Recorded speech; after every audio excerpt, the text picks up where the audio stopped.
Welcome to G Fun Facts Online. In the pre-dawn darkness of July 31st, 1715, a ferocious hurricane of apocalyptic force descended upon a Spanish treasure fleet off the coast of Florida. It swallowed 11 of 12 ships, scattering a king's ransom across the ocean floor. This is the story of the 1715 Spanish Plate Fleet, a catastrophe that birthed a legacy of loss, piracy, and a relentless, centuries-long pursuit of sunken treasure. The early 18th century was a precarious time for Spain. The costly War of the Spanish Succession had bled the nation's treasury dry, and the new king, Philip V, was desperate to replenish his coffers. For years, the war had disrupted the regular convoys from the Americas, creating a bottleneck of incredible wealth in colonial ports. With peace declared, the king gave an urgent order: bring the treasure home. In the summer of 1715, a magnificent armada assembled in Havana, Cuba. It was a combination of two fleets, one from Mexico and one from South America, carrying the accumulated profits of several years. The cargo was simply staggering. The official manifests listed thousands of chests filled with silver pieces of 8 and gold doubloons. One ship alone, the Nuestra Señora de la Regla, carried over 2.5 million pesos in silver coins and bars, plus chests of worked silver, gold bars, and pearls. And that was just what was officially declared. It was common practice for sailors and officials to smuggle their own private fortunes, meaning the true value was likely much, much higher. Beyond precious metals, the fleet carried a dazzling array of exotic goods. Fine Chinese porcelain shipped across the Pacific, then overland through Mexico. There were chests of vanilla, chocolate, rare spices, and indigo dye. The fleet consisted of 11 Spanish vessels, heavily armed galleons, merchant ships, and smaller support craft, plus a single French ship, the Le Griffon, sailing under escort. The commander, Don Juan Esteban de Ubilla, knew they were sailing at the height of the Atlantic hurricane season. It was an enormous gamble, one that would have devastating consequences. On July 24, 1715, the fleet set sail from Havana, aiming to catch the Gulf Stream, the powerful current that would slingshot them across the Atlantic. For 5 days, the voyage was deceptively calm. But then, the weather turned. The sea began to swell, and an eerie silence fell as the seabirds that normally flocked around the ships vanished. On July 30th, the sky grew dark, and the wind began to howl from the northeast, growing stronger with each passing hour. The ships, heavily laden and difficult to maneuver, were tossed about like toys. Soon, the full fury of the hurricane was upon them. A survivor later recounted the terror. The seas became very giant in size. The wind continued blowing us toward shore, pushing us into shallow water. It soon happened that we were unable to use any sail at all, and we were at the mercy of the wind and water, always driven closer to shore. The roar of the wind was soon joined by a more terrifying sound, the thunder of massive waves crashing against the unseen reefs that lined the Florida coast. In the early morning hours of July 31st, the fleet met its doom. One by one, the ships were driven towards the shore and smashed to pieces. Ubilla's flagship was ripped open by the reefs, disintegrating in the surf and taking the commander and over 200 of his crew with him. The destruction was absolute. Of the 11 Spanish ships, none survived. The only vessel to escape was the French frigate, Le Griffon. Its captain, unfamiliar with the treacherous coastline, had wisely chosen to sail further out to sea, away from the deadly reefs. He returned to Europe safely, completely unaware of the catastrophe that had befallen the rest of the fleet. As the sun rose that morning, it revealed a scene of utter devastation. For nearly 30 miles, the beaches were littered with the wreckage of the once mighty fleet and the bodies of the drowned. Over 1,000 sailors and passengers had perished. The roughly 1,500 survivors now found themselves stranded in a hostile, unfamiliar land, facing starvation and dehydration. The highest-ranking surviving officer, Admiral Don Francisco Salmon, took command. He organized the survivors and ordered a damaged lifeboat to be repaired. On August 6th, a small crew set off on a grueling 11-day journey to Cuba to bring back word of the disaster. By the end of August, relief ships from Havana arrived with food, supplies, and salvage equipment. The Spanish immediately began the arduous process of recovering the immense treasure. They established a main salvage camp near present-day Sebastian, Florida. For the next 4 years, Spanish divers toiled in the coastal waters. Using only their own lung capacity and primitive diving bells, they were remarkably successful, recovering as much as 80% of the officially registered gold and silver. The salvaged treasure was stored at the main camp, awaiting transport back to Havana. But this huge concentration of wealth, sitting on a remote beach, would soon attract unwanted attention. News of the sunken treasure spread like wildfire through the pirate dens of the Caribbean. For notorious figures like Henry Jennings, an English privateer turned pirate, the disaster was a golden opportunity. In early 1716, Jennings, along with another soon-to-be infamous pirate named Charles Vane, set sail for the Florida coast with 3 ships and about 300 men. They had learned the exact location of the salvage camp by capturing a Spanish mail ship and interrogating its captain. Jennings and his crew descended upon the lightly guarded camp, overwhelming the small contingent of soldiers. Admiral Salmon had no choice but to surrender the treasure that his men had so painstakingly recovered.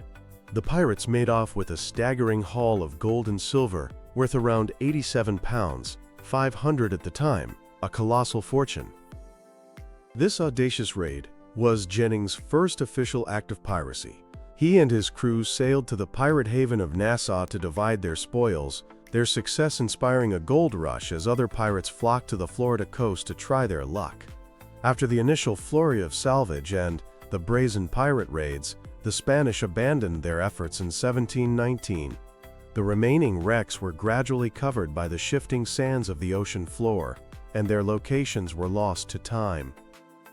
For over 2 centuries, the remnants of the 1715 fleet became the stuff of local legend.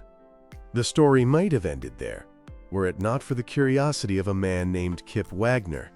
In the 1940s, Wagner, a building contractor, moved to the Wabasso area of Florida. A friend told him that old Spanish coins sometimes washed up on the beach after storms. Intrigued, Wagner started combing the beaches with a metal detector, and soon he was finding his own blackened, worn silver coins. He became obsessed. Teaming up with a local doctor and amateur historian, Dr. Kip Kelso, Wagner delved into historical archives, poring over old maps and Spanish shipping records. Their research led them to a crucial discovery, a 1775 map by a cartographer named Bernard Romans that specifically marked the location of the 1715 shipwreck. Armed with this information, Wagner began a systematic search of the waters off the Florida coast. In the early 1960s, Wagner and a group of fellow enthusiasts formed the Real 8 Company, named for the iconic Spanish pieces of 8 coins they were finding. They brought a new level of organization and scientific method to treasure hunting, securing a salvage lease from the state of Florida. Their efforts were soon rewarded. In 1961, they located their first wreck site. The discoveries that followed were sensational. They brought up thousands of gold and silver coins, silver bars, priceless Chinese porcelain, and a magnificent gold necklace appraised at $50,000. Wagner's book, Pieces of 8, published in 1966, chronicled their finds and brought the story of the lost fleet to a new generation. The success of the Real 8 Company attracted another legendary treasure hunter, Mel Fisher. Fisher was a well-known diver and adventurer with a flair for publicity and an infectious motto, "Today's the day." He joined forces with Wagner in 1963, and the partnership proved incredibly fruitful. In 1964, Fisher's crew, using a prop-wash deflector they nicknamed a mailbox to blow sand off the ocean floor, uncovered what they described as a carpet of gold at one of the wreck sites. finding over 1,000 gold coins in a single day. The combined efforts of the Real 8 Company and Mel Fisher's team brought in millions of dollars worth of treasure. Eventually, Mel Fisher's company sold the salvage rights to the 1715 fleet to a new company, 1715 Fleet Queen's Jewels, LLC, founded by Brent Brisbane and his father. Brisbane and his team have continued the legacy, using modern technology to uncover more of the fleet's lost riches. Their discoveries have been spectacular.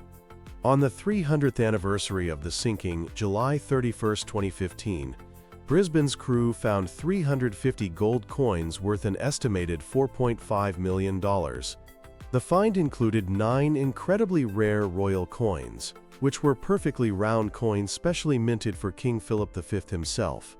Brisbane described finding the treasure as magical and surreal. And the hunt is far from over.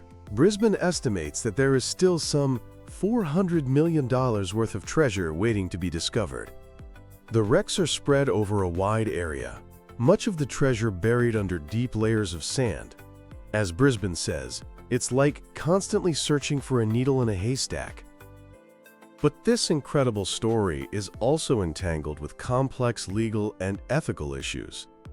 In the early days, treasure hunters like Wagner operated under leases from the state.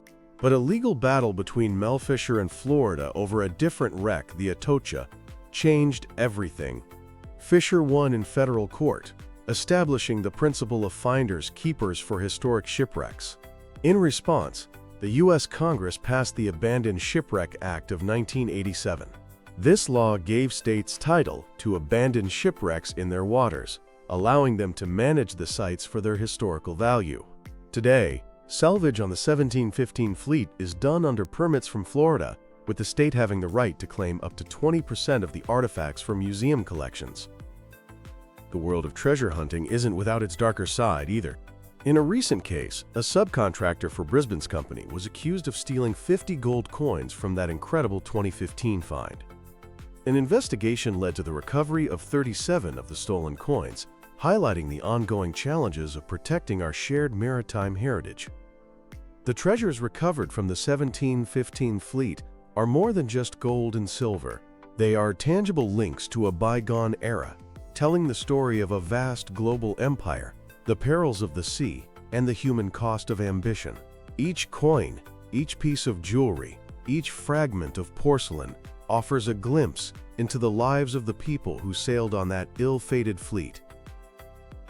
For the hunters who dedicate their lives to this search, the thrill of discovery is about more than just money. It's about connecting with history. As Brent Brisbane says, finding treasure is a magical experience that changes your life. It's the culmination of years of research, hard work, and an unwavering belief that today's the day. The story of the 1715 Spanish Plate Fleet is a timeless tale of fortune and tragedy, of loss and rediscovery that continues to unfold with each new find. As long as there is still treasure to be found, the allure of the 1715 fleet will continue to captivate our imagination and inspire adventurers to seek their fortunes beneath the waves. Thanks for joining us on Fun Facts Online.